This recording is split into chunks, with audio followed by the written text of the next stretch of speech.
يا أيها الذين آمنوا لا تأخذوا أموالكم بينكم بالباطل إلا أن تكون تجارة عن تراض منكم ولا تقتلوا أنفسكم إن الله كان بكم رحيما آمنت بالله وصدق الله العظيم. ایمان والوں آپس میں ایک دوسرے کے مال ناحق طور پہ نہ کھاؤ، ہاں البتہ کوئی تجارت یا لین دین آپ لوگ ایک دوسرے کی رضامندی سے کریں تو وہ ٹھیک ہے، ورنہ اپنی جانوں کو قتل نہ کرو، یاد رہے کہ بے شک اللہ تمہارے اوپر بڑا مہربان ہے۔ تجارت کا تذکرہ اللہ تعالیٰ نے قرآن پاک میں مختلف جگہوں پہ فرمایا۔ اس دنیا میں رہتے ہوئے روزی حاصل کرنے کے عمومی طور پہ 4 ذرائع: تجارت، کاشتکاری، ملازمت، اور ایک بڑا ذریعہ مسلمانوں کے لیے مال غنیمت، مسلمان کافروں کے خلاف شرعی طور پہ جہاد کریں اور اللہ مسلمانوں کو فتح دے تو وہ مال غنیمت ہے۔ یہ 4 ذرائع ہیں انسان کے اس دنیا میں رزق حاصل کرنے کے، اور حصول رزق میں سب سے پہلی اور بنیادی چیز نیت۔ ایمان والوں کے ہر عمل کو تو اللہ کی نیت کے ساتھ جوڑتے ہیں۔ مسلمان کوئی بھی عمل کرتا ہے تو اس میں اس کی نیت کو بنیادی حیثیت حاصل ہے کہ اس نے یہ کام کس نیت سے کیا ہے۔ اب رزق کا حصول اس کے اندر کی نیت بڑی ضروری ہے۔ آج ہم سب، مجھ سمیت میں پہلے شامل ہوں، ہم بغیر نیت کے روزی کماتے ہیں، ہماری مخصوص نیت نہیں ہوتی، ورنہ ہمیں اس کے بارے میں معلوم ہے کہ حصول رزق میں بنیادی طور پہ نیت کے اندر کیا چیزیں شامل ہیں۔ حضرت امام غزالی رحمۃ اللہ علیہ نے ان کی طرف کچھ اشارہ کیا ہے۔ سب سے پہلے نیت کے اندر عبادت اور بندگی، ہم عبادات کرتے ہیں، اللہ کی بندگی کرتے ہیں، اس سے متعلق ضروریات کو پورا کرنا۔ عبادت کرنے کے لیے اور اللہ کی بندگی کرنے کے لیے مجھے کچھ چیزوں کی ضرورت ہے۔ نماز پڑھنی ہے، اس کے لیے لباس چاہیے، چل کے آنا ہے، اس کے لیے طاقت چاہیے، روزہ رکھا ہے، اس کے لیے سحری اور افطاری کا انتظام ہے، حج ہے، اس کے لیے اخراجات۔ تو اب عبادت اور بندگی کی ضروریات کو پورا کرنا، یعنی یہ ہماری نیت کے اندر پہلی چیزیں شامل ہو کہ اللہ مجھے رزق دے گا، اور اس پاکیزہ رزق کے ذریعے سے میں جو اللہ کی طرف سے مقرر کردہ میری عبادت کی ذمہ داریاں ہیں، میں ان کو بے فکر ہو کر ادا کروں گا۔ یہ ایک بنیادی چیز ہے۔ اور انسان اس رزق کے حصول میں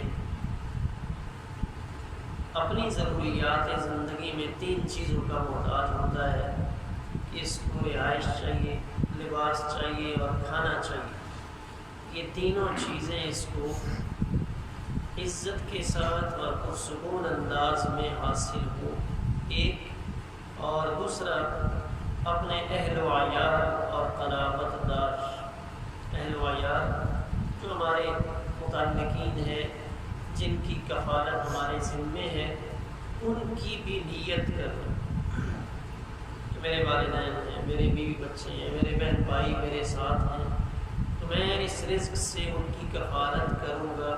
تو یہ بھی اس ہماری بنیادی نیت کے اندر آتا ہے۔ اور پھر دوسرے نمبر پہ نیت کے اندر جو اللہ کی صفات ہیں ان کو اپنانا۔ صفات خداوندی میں جود و سخا، سخاوت، کہ اللہ تعالیٰ کی ایک بہت صفت تامہ ہے، تو وہ سخاوت کا مادہ میرے اندر پیدا ہو، انفاق خرچ کرنا کہ اللہ نے ترغیب دی ہے، اللہ خود اپنی مخلوق پہ خرچ کر رہے ہیں، تو انفاق خرچ کرنے کا جذبہ ہمارے اندر پیدا ہو، یعنی اللہ تعالیٰ کی صفات کے ساتھ اپنے آپ کو متصف کرنے کی کوشش کریں۔ ابھی جو خرچ کرنا ہے اس کے اندر 3-4 مقامات، یعنی اللہ کی طرف سے جو خرچ کرنے کی جگہ بتائی گئی ہے، اور اللہ کا جود و سخا اور اللہ کا انفاق یہ کہاں پہ ہے؟ محتاج، غربا، مساکین، ان پہ خرچ کرنے کی نیت ہو کہ میں روزی کما رہا ہوں، اس میں سے کچھ حصہ غربا، فقراء، مساکین پہ خرچ کروں گا، یہ نیت ہمارے روزی کے کمانے کے اندر شامل۔ دوسرا، پڑوسی اور مسافر، پڑوسیوں کا بھی حق ہے، پڑوسیوں پر بھی خرچ کروں گا، کبھی کوئی مسافر مل گیا تو اس کے اوپر بھی خرچ کروں گا، یہ خرچ کرنے کا دوسرا مقام ہے۔ تیسرا مقام، کوئی شخصی یا اجتماعی حادثہ، ہمارے پڑوس میں کسی کے ساتھ کوئی حادثہ ہو جاتا ہے، کوئی ایکسیڈنٹ ہو جاتا ہے، کوئی آگ لگ جاتی ہے، اللہ ہم سب کی حفاظت فرمائے، یا کوئی اجتماعی حادثہ ہو جاتا ہے شہری سطح پہ، ضلعی سطح پہ، ملکی سطح پہ، تو یہ جو ہمارے بہن بھائی اس حادثے سے متاثر ہوئے ہیں، ان کے اندر ان کی ضروریات پہ خرچ کرنا بھی ہماری نیت کے اندر شامل ہونا چاہیے کہ ہم اپنا مال ان کے اوپر بھی خرچ کریں۔ اور چوتھی چیز، رفاہ عامہ، اس میں مسلم اور غیر مسلم کی تفریق کے بغیر، یعنی عوامی فلاح و بہبود کے جو کام ہیں ان میں خرچ کرنا، یہ بھی ہماری کمائی کے اندر شامل ہونا چاہیے، اور یہ بھی نیت ہمارے مد نظر رہے کہ ہم نے ان مقامات پہ مال خرچ کرنا ہے۔ اور پھر تیسرا اور اہم، نیت کے اندر جو تیسرا عنصر ہے کہ اعلاء کلمت اللہ، اللہ کے دین کی سربلندی کے لیے اپنا مال خرچ کریں، کہ میں کما رہا ہوں، کچھ حصہ میں اللہ کے دین پر بھی خرچ کروں۔ اب اس میں خود بندہ کسی جگہ پہ چلا جاتا ہے، خود کسی پروگرام میں شرکت کے لیے سفر کرتا ہے، اللہ کے دین کو سیکھنے کے لیے سفر کرتا ہے، اس میں اپنے اوپر خرچ کرنا، یا جو لوگ اس کام میں مصروف ہیں ان کے اہل و عیال پہ خرچ کرنا، جو لوگ دین کی خدمت کر رہے ہیں، وہ اللہ کے راستے میں ہیں، جہاد فی سبیل اللہ میں ہیں، ان کے اہل و عیال کے اوپر خرچ کرنا، یہ بھی بہت اعلیٰ درجہ ہے۔ اور تیسرے نمبر پہ مساجد، مدارس، مکاتب، یعنی دین کی حفاظت کے جو ذرائع ہیں ان میں خرچ کرنا بھی یہ مسلمان کی نیت میں ہونا چاہیے۔ یہ جھولی پھیرنا مسجد میں اگرچہ ضرورت ہے، لیکن مسلمانوں کی شان کے خلاف، مسجد کے لیے فنڈ کیا جا رہا ہو اور جھولی پھیری جا رہی ہو، یہ مجبور ہو کر پھر پھیری جاتی ہے۔ مسلمانوں کو خود چاہیے کہ ایسی نوبت نہ آنے دے، بلکہ خود اللہ کے گھروں پہ اور جو دین کے مقامات ہیں ان کے اوپر خود از خود بخوشی خرچ کرے، اور ان اداروں پہ خصوصاً اللہ کے گھروں کی طرف سے یہ صدا کا بلند ہونا کہ بھائی آپ پیسے جمع کرائیں اور یہ کریں اور وہ کریں، یہ ہماری کم ہمتی کی علامت ہے۔ تو نیت کے اندر یہ 3 بنیادی عناصر کہ عبادت اور بندگی میں خرچ کرنا، عبادت اور بندگی احسن طریقے سے ہو سکے اس پہ خرچ کرنا، اور صفات باری تعالیٰ کے ساتھ اپنے آپ کو متصف کرنے کی کوشش کرنا، اور تیسرا ہماری نیت میں ہو کہ اعلاء کلمت اللہ، اللہ کے دین کی سربلندی میں میرا پیسہ استعمال ہو جائے، یہ جب ہم کما رہے ہوں اس وقت ہماری نیت میں شامل ہے۔ تو نیت کے اندر یہ بنیادی چیزیں ہیں۔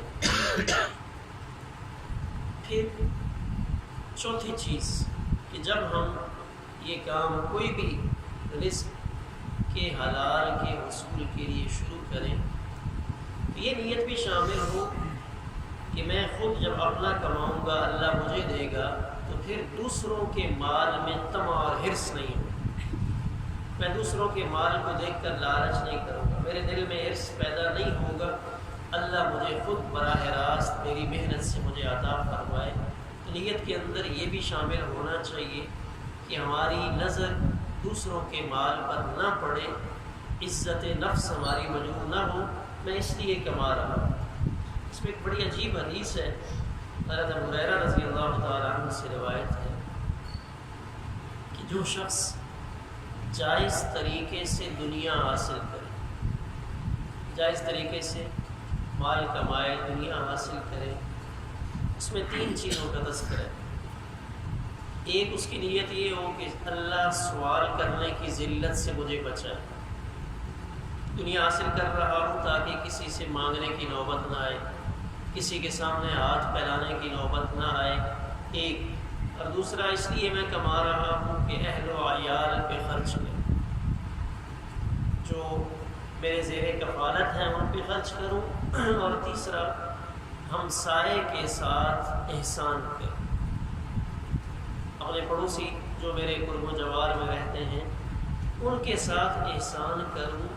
جو اس نیت سے کمائے گا قیامت کے دن، وہ مومن، ایمان والوں کی بات ہو رہی ہے، تو وہ مومن قیامت کے دن ایسے ہوگا کہ اس کا چہرہ 14ویں کے چاند کی طرح چمک رہا ہے۔ جو حصول رزق میں ان 3 چیزوں کو سامنے رکھے۔ اور دوسرا جملہ بڑا عجیب ہے کہ جو جائز طریقے سے دنیا حاصل کرے، محنت کرے، جائز طریقے سے حاصل کرے، لیکن مقصود دکھلاوا اور ریاکاری، مقصود دکھلاوا ہو اور ریاکاری ہو اور دوسروں پہ فخر کرنا، دوسروں پہ فخر ہو، ریاکاری ہو، تو یہ شخص اللہ کے حضور اس سال میں پیش ہوگا کہ اللہ اس پر غضبناک ہو۔ جو جائز ذرائع سے حاصل کرتا ہے لیکن نیت ٹھیک نہیں ہے، تو وہ اللہ کے حضور اس سال میں پیش ہوگا کہ اللہ ناراض ہوں گے۔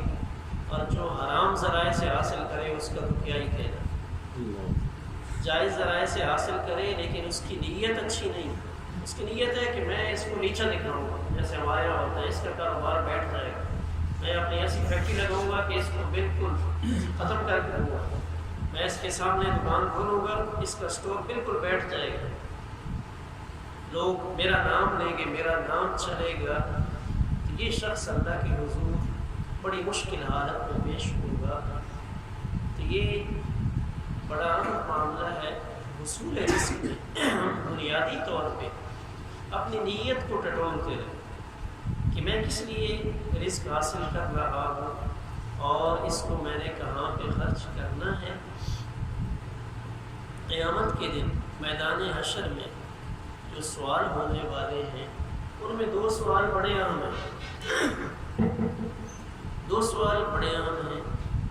من این اکتسب وفیما انفق، کہاں سے کمایا ہے اور کہاں پہ خرچ کیا، یہ قیامت کے 2 بڑے اہم سوال، کمایا کہاں سے ہے اور خرچ کہاں پہ کیے۔ یہ دونوں چیزیں، کمائی کی بھی پوچھ ہونے والی ہے اور خرچ کی بھی پوچھ ہونے والی ہے کہ خرچ کہاں پہ کیا تھا۔ تو مسلمان دونوں چیزوں میں پابند ہے کہ کمانے میں بھی جو حلال ذرائع ہیں ان کو اختیار کرے، اور خرچ کرنے میں بھی جو خرچ کرنے کی جائز جگہ، جائز مقامات ہیں ان پہ اپنا مال خرچ کرنے کی کوشش کرے۔ تو تجارت میں پہلی چیز، یہ تجارت ہو یا ملازمت ہو، حصول رزق ہو، سب کے لیے نیت تو بنیادی چیز کہ نیت ہماری اچھی ہو اور اچھی نیت سے ہم یہ کام شروع کریں۔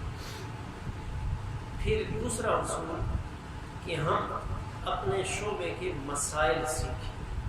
تجارت، اس کے مسائل سیکھنا بڑا ضروری ہے کہ ہم نے ایک کام شروع کرنا ہوتا ہے، ہم اس سے متعلقہ جو ماہر لوگ ہیں، پرانے لوگ ہیں، ان کے پاس بار بار جاتے ہیں، مال کہاں سے لینا ہے، کیسے چلانا ہے اور یہ کام میرا کیسے ہوگا، بہت پوچھتے ہیں۔ لیکن اس کام میں شریعت نے میری کوئی رہنمائی کی ہے، شریعت کا بھی کوئی مسئلہ اس میں ہے یا نہیں؟ شاید 1000 میں سے 5 بندے پوچھتے ہوں، میرا خیال میں 995 نہیں پوچھتے۔ یہ جو کاروبار، یہ کام میں نے شروع کرنا ہے، اس میں شرعی اعتبار سے کچھ مسائل ہیں یا نہیں؟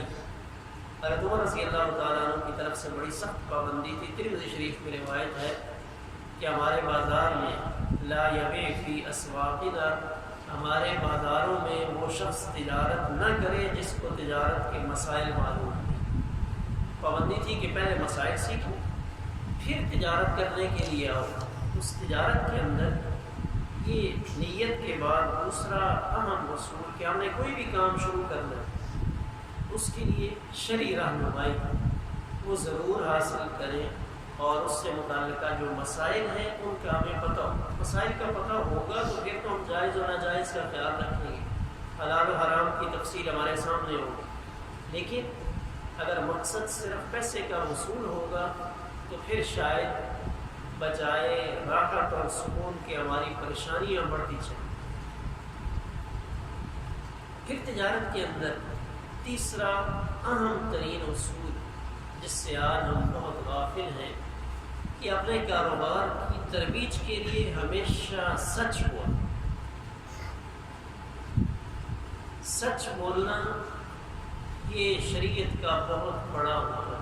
سچ ہر جگہ پہ ہے، مسلمان کو ہر جگہ پہ سچ بولنے کا حکم دیا گیا ہے، اور رسول جھوٹ بولنے کو شرک کے بعد دوسرا بڑا گناہ قرآن پاک میں بتایا گیا ہے کہ شرک، اور پھر اس کے بعد وَاجْتَنِبُوا قَوْلَ الزُّورِ، جھوٹ بولنے سے بچو۔ یہ کاروبار کے اندر تجارت میں تیسری اہم چیز کہ اپنے کاروبار کو بڑھانے کے لیے، ترقی دینے کے لیے ہمیشہ ہم سچ بولیں۔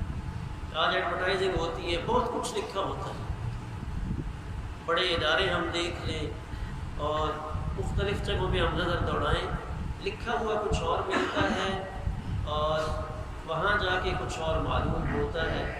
تو سچ اگر ہم بولیں گے، بخاری شریف میں حدیث پاک ہے کہ فَإِن صَدَّقَا، اگر انہوں نے سچ بولا آپس میں، وَبَيَّنَا، اور معاملات کو کھول کر بیان کیا، جو معاملات کر رہے ہیں بیچنے والا اور خریدنے والا، بُورِكَ لَهُمَا فِي بَيْعِهِمَا، ان کی بے میں، ان کی خرید و فروخت میں برکت دی جائے۔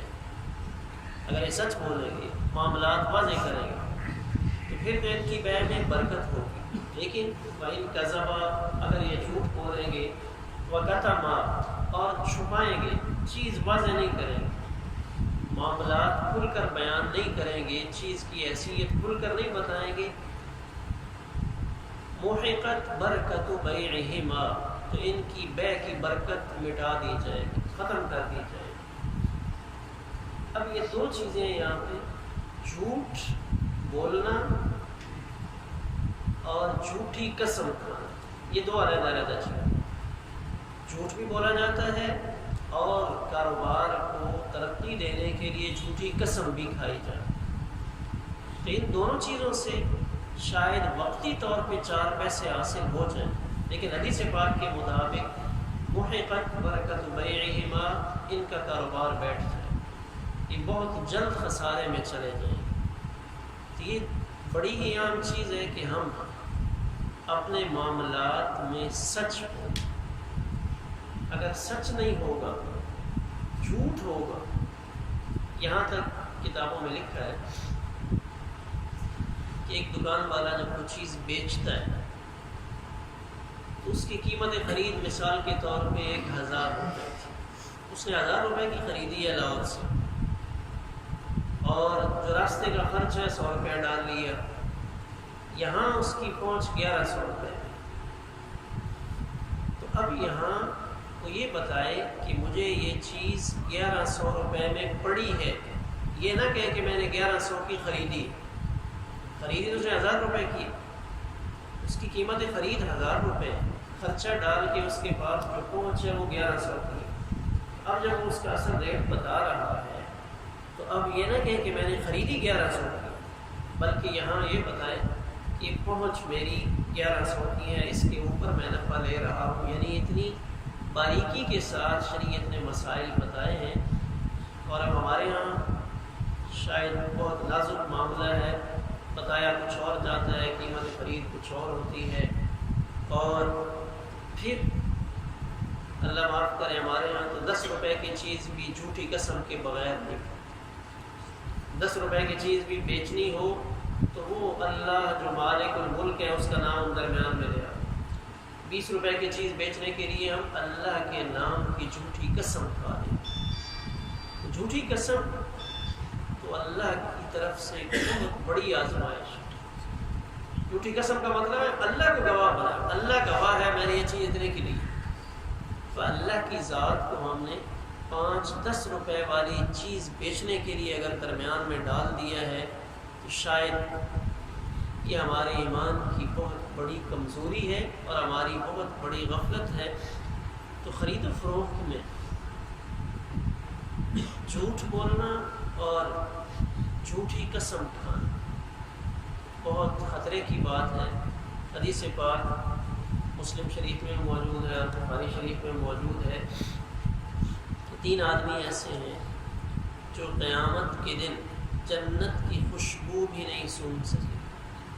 اور ایک روایت میں ہے 3 آدمی ایسے ہیں کہ قیامت کے دن اللہ ان کی طرف نظر رحمت نہیں فرمائیں گے، ان کو پاک نہیں فرمائیں گے. ان میں سے ایک پہلا شخص المنان، احسان جتلانے والا. کسی کے ساتھ بھلا کیا تو پھر کبھی گن دیا اس کے سامنے، تو وہی ہے میں نے تیرے ساتھ ایسا کیا تھا. یہ ایسا سخت معاملہ ہے، ہم بھلائی کریں اس کو بھول جائیں، اس کو یاد نہ رکھیں. بھلائی کی اور اس کو کبھی گن دیا تو یہ تو ایسا شخص ہے کہ اللہ قیامت کے دن اس پر نظر رحمت نہیں فرمائے. اس کا ثواب تو دور کی بات ہے، احسان کا احسان جتلا دیا تو معاملہ بہت نزاکت میں پڑا. اور دوسرا مدمن الخمر، شراب پینے والا جو مسلسل شراب پیتا ہے، شراب کی عادت بنا لیتا ہے، یہ شخص جنت کی خوشبو بھی نہیں پا سکے، اللہ اس کی طرف نظر رحمت نہیں فرمائے گی. اور تیسرا وہ شخص جو المنفق سلعتہ بالحلف الکاذب، جو اپنا سامان بیچتا ہے جھوٹی قسمیں کھا، جھوٹی قسمیں کھا کے اپنا سودا بیچتا ہے. تو یہ جھوٹی قسمیں کھا کر اپنا سامان بیچنے والا ایسا بد نصیب ہے کہ یہ قیامت کے دن اللہ کی نظر رحمت سے بھی محروم ہوگا اور جنت کی خوشبو بھی نہیں پا سکے گا.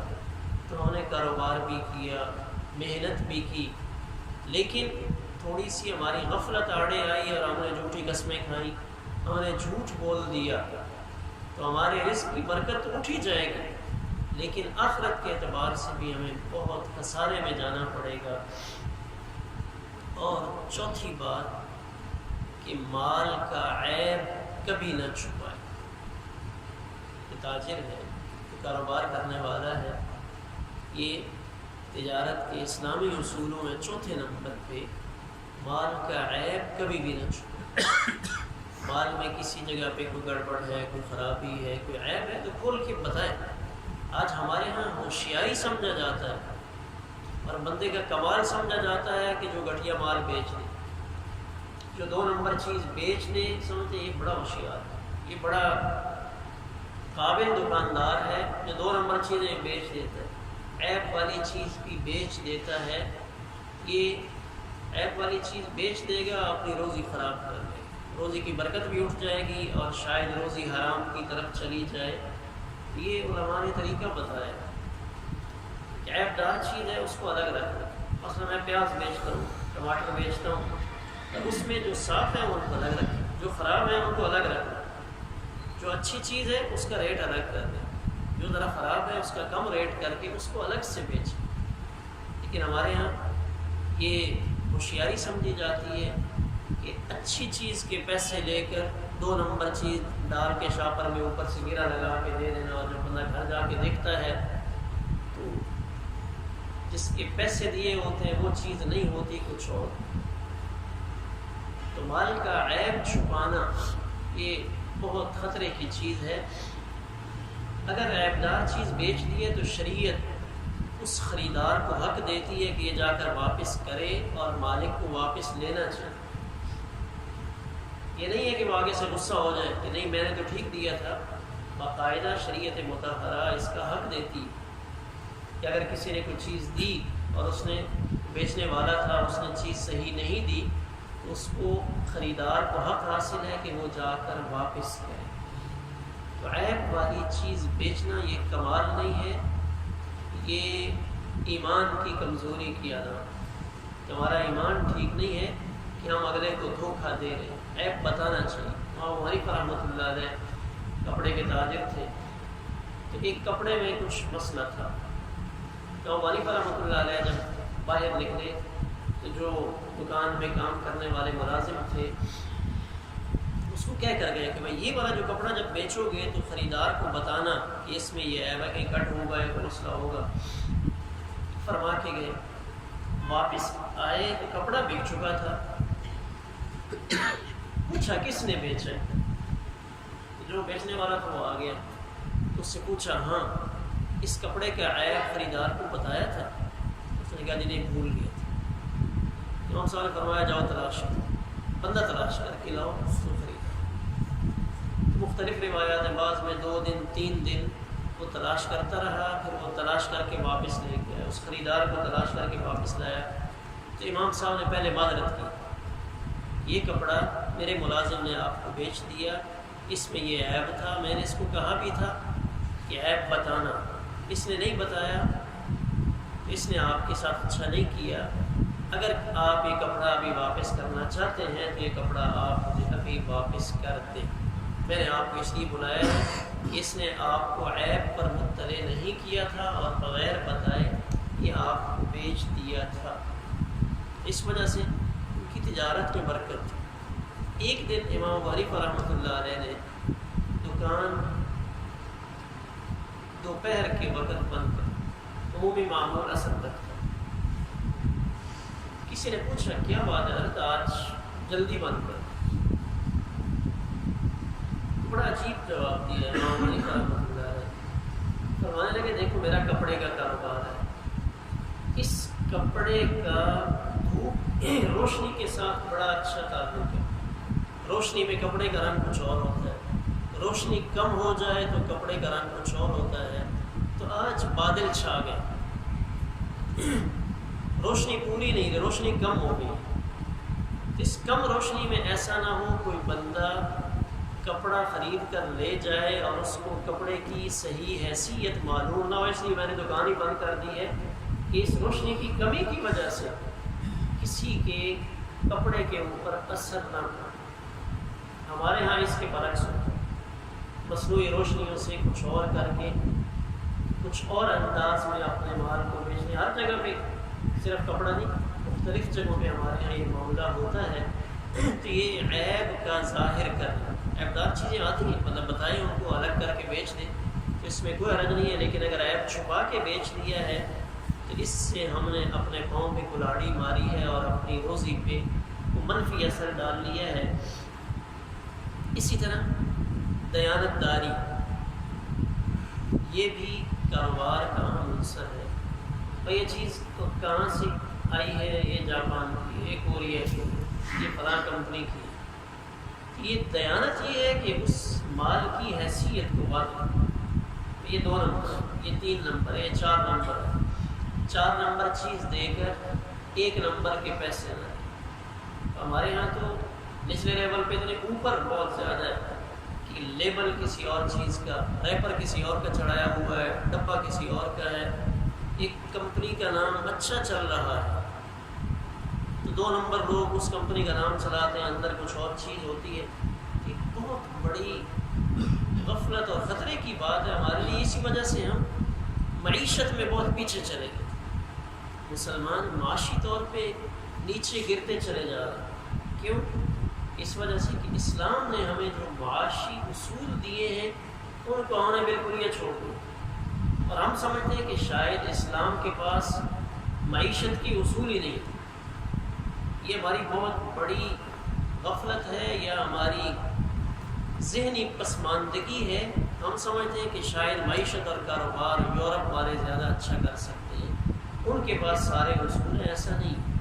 اسلام کے بہترین معاشی اصول موجود ہیں، لیکن ہم چونکہ ان کو اپنا نہیں رہے اور ہم اس سے ہٹ کر اپنی زندگی گزار رہے ہیں، اس وجہ سے ہم معاشی طور پہ بہت نیچے جا رہے ہیں. تو دیانت داری یہ بہت اہم ترین تقاضا ہے کہ ہم جو چیز بیچ رہے ہیں، جو کسی کو دے رہے ہیں، اس کی صحیح حیثیت واضح کریں. دکاندار کو پتہ ہوتا ہے، کمپنی والے کو پتہ ہوتا ہے کہ یہ کون سی چیز ہے، کس کمپنی کی ہے، اس کی کیا حیثیت ہے. اس کو گاہک کے سامنے واضح کرے، گاہک سے مخفی نہ رکھے. اگر مخفی رکھے گا، تھوڑی سی بھی اس نے گڑبڑ کی تو اس کی روزی متاثر ہو جائے گی. حضور صلی اللہ علیہ وسلم دفعہ بازار تشریف لائے، بارش ہوئی تھی، غلے کا ڈھیر پڑا ہوا تھا، تو آپ برف سے نفیس چکر لگاتے تھے، چیک کرتے تھے کیا کچھ ہو رہا ہے. تو آپ نے اس غلے کے ڈھیر میں ہاتھ مارا، اوپر سے وہ غلہ خشک تھا اور اندر سے گیلا تھا. آپ نے پوچھا یہ کیا ہے؟ تو وہ جو صحابی بیچ رہے تھے عرض کیا جی رات کو بارش ہوئی ہے، یہ اوپر والا تو سوکھ گیا، نیچے سے گیلا ہے. تو آپ نے فرمایا اس کو پھیلاؤ، سارا خشک کرو. اوپر اب خریدار تو دیکھے گا کہ بھئی یہ سارا خشک ہے، تو خشک تو زیادہ چڑھتی ہے چیز، لیکن نیچے والا گیلا ہے یہ کم چڑھے گی. اس وقت آپ نے فرمایا من غش فلیس منا، جس نے دھوکہ دیا وہ ہم میں سے. یہ دھوکہ ہے، اوپر سے خشک ہے، نیچے سے گیلا ہے. اگر یہ بیچو گے تو یہ بیچنے والا پھر من غش فلیس منا، یہ مسلمانوں کی جماعت میں نہیں رہے گا. اور پھر تجارت میں ایک اہم چیز کہ ہم اللہ کا حکم سمجھیں. مسلمان ہر حال میں اللہ کے حکم کا پابند ہے کہ ہم یہ اللہ کا حکم سمجھ کے کر رہے ہیں. اب جب اللہ کا حکم سمجھ کے کر رہے ہیں تو جب اللہ کا دوسرا حکم میری طرف متوجہ ہوگا، اذان ہو گئی، تو اب مجھے یہ کام چھوڑ دینا چاہیے. اب مجھے فوراً اللہ کا دوسرا حکم پورا کرنا ہے. مثلاً میں کسی جگہ پہ مزدوری کر رہا ہوں، تو اب میں مالک کا پابند ہوں. مجھے کہتا ہے ہاں بھیا بیٹھے اٹھو، تھوڑی دیر کے بعد وہ کہتا ہے پانی بھر کے لے آؤ. جب وہ کہے گا کہ اب یہ کام کرو تو مجھے وہ کام کرنا ہے جو مالک کہہ رہے ہیں. اسی طرح تجارت میں بھی ہم بنیادی طور پہ یہ نیت رکھیں کہ یہ کام میں نے اللہ کا حکم سمجھ کے کرنا ہے. اللہ کا حکم میری طرف متوجہ ہے کہ اب میں تجارت کروں. اب میری طرف اللہ کا دوسرا حکم متوجہ ہے کہ اب میں نماز پڑھوں. اب اللہ کا کوئی اور حکم میری طرف متوجہ ہے میں وہ کروں. اللہ کا حکم اور دوسرا جناب رسول اللہ صلی اللہ علیہ وسلم کا مبارک طریقہ کہ حضور صلی اللہ علیہ وسلم نے کیسے تجارت فرمائی ہے. یہ دونوں چیزیں اگر ہمارے ساتھ شامل رہیں گی تو انشاءاللہ ہمارے کاروبار میں برکت ہوگی، ہماری روزی برکت والی ہوگی. اور تجارت کی برکت سے ہی تو حضور صلی اللہ علیہ وسلم اور ام المؤمنین حضرت خدیجہ رضی اللہ تعالی عنہ کا نکاح ہوا.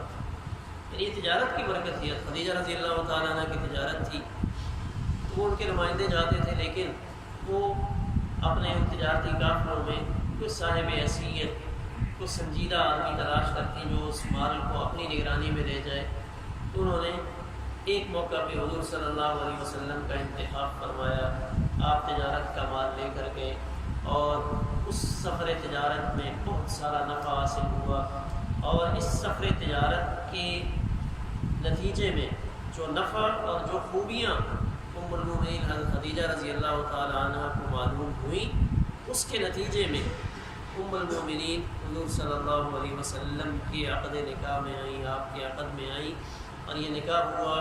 اور پھر یہ جوڑی بنی. ام المؤمنین حضرت خدیجہ رضی اللہ تعالی عنہ نے اپنا سارا مال حضور صلی اللہ علیہ وسلم کی خدمت اقدس میں پیش کیا اور پھر یہ مال حضور صلی اللہ علیہ وسلم نے اللہ کی مخلوق پہ خرچ کیا. یہ تجارت کے نتیجے میں ہوا. تجارت کی بہت ساری برکات ہیں. بس اللہ ہم سب کو تجارت کے لیے جو ہماری شریعت نے اصول بتائے ہیں ان کو سامنے رکھ کر زندگی گزارنے کی توفیق عطا فرمائے. 3-4 چیزیں آج عرض کی ہیں، انشاءاللہ آئندہ مجلس میں 5-6 چیزیں اور ہیں تو عرض کریں گے۔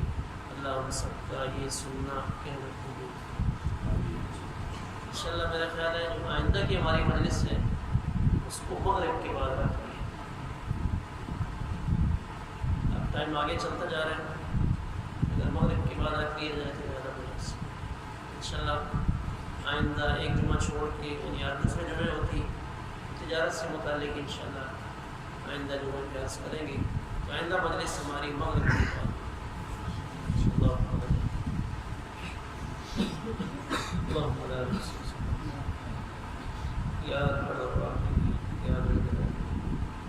یا اللہ ہمارا یہ کہنا سننا قبول فرما۔ اے اللہ ہمیں برکت والی حلال روزی کافی مقدار میں عافیت و سہولت کے ساتھ نصیب فرما۔ اے اللہ ہمیں اپنی خامیاں دور کرنے کی توفیق عطا فرما۔ اے اللہ جو اب تک ہو چکا ہے اے اللہ اس کو معاف فرما۔ اے اللہ آئندہ سے صحیح طور پہ اپنے نظام زندگی کو چلانے کی توفیق نصیب فرما۔ اے اللہ یہ دوست تشریف لائے، اے اللہ ان سب کی حاضری اپنی بارگاہ میں قبول فرما۔ اے اللہ ہم سب کو ایمان کی دولت سے مالا مال فرما۔ اے اللہ ایمان والوں کو جن خوبیوں کا عامل ہونا چاہیے ان ساری خوبیوں سے ہمیں متصف فرما۔ جن رضائل اور گندگیوں سے ہمیں پاک اور صاف ہونا چاہیے اللہ ہم سب کو گندگیوں سے محفوظ فرما۔ اے اللہ ہمارا یہ مل بیٹھنا قبول فرما۔ اے اللہ ہم سب کو جنت الفردوس میں بھی ایسے ہی اکٹھا فرما۔ ہمارے گھروں کی پریشانیوں کو دور فرما۔ ہمارے قرض کی ادائیگی کی صورتیں پیدا فرما۔ ہمارے بیماروں کو شفا نصیب فرما۔ ہمارے مرحومین کی مغفرت فرما۔ سبحان ربک رب العزت عما یصفون وسلام علی المرسلین الحمد للہ رب العالمین اجمعین۔ چائے کا انتظام، مزید دوستوں کی بھی دعوت دیں۔